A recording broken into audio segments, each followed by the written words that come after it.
সংগতি ৰাখি যিসকল ব্যক্তি বা কোনো ব্যক্তি যদি নাম NRC খচৰাত প্ৰকাশ নাপায় তেখেতসকলে কোনো শংকা বা আশংকাত ভুগিব নালাগে।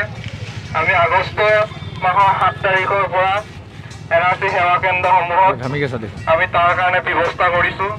যদি কোনো ব্যক্তিৰ নাম কোনো কাৰণত খচৰা তালিকাত প্ৰকাশ নাপায় তেখেতসকলে 7 আগষ্টত NRC সেৱা কেন্দ্ৰসমূহত গৈ আবেদন কৰিব পাৰিব আৰু পুনৰ আবেদন কৰাৰ তাৰিখ 7 আগষ্টৰ পৰা 28 ছেপ্টেম্বৰ পৰ্যন্ত থাকিব।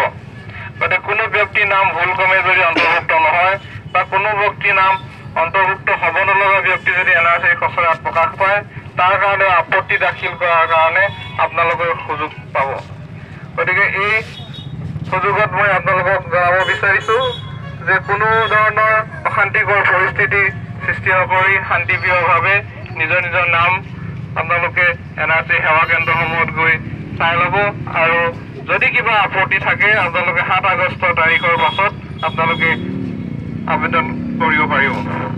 তো ইয়াকে কৈ মই আপোনালোকক পুনৰ NRC যি আমাৰ যি খচৰা প্ৰকাশৰ যি প্ৰাক মুহূৰ্তৰ সকলোকে শুভকামনা জনাইছোঁ আৰু কোনো ধৰণৰ ভুল বা কোনো ধৰণৰ যিটো উৰা বাতৰি এনেকুৱা ধৰণৰ বাতৰিত আপোনালোকে শংকিত নহৈ NRC কৰ্তৃপক্ষৰ লগত কিবা যদি জানিব থাকিলে যোগাযোগ কৰিব।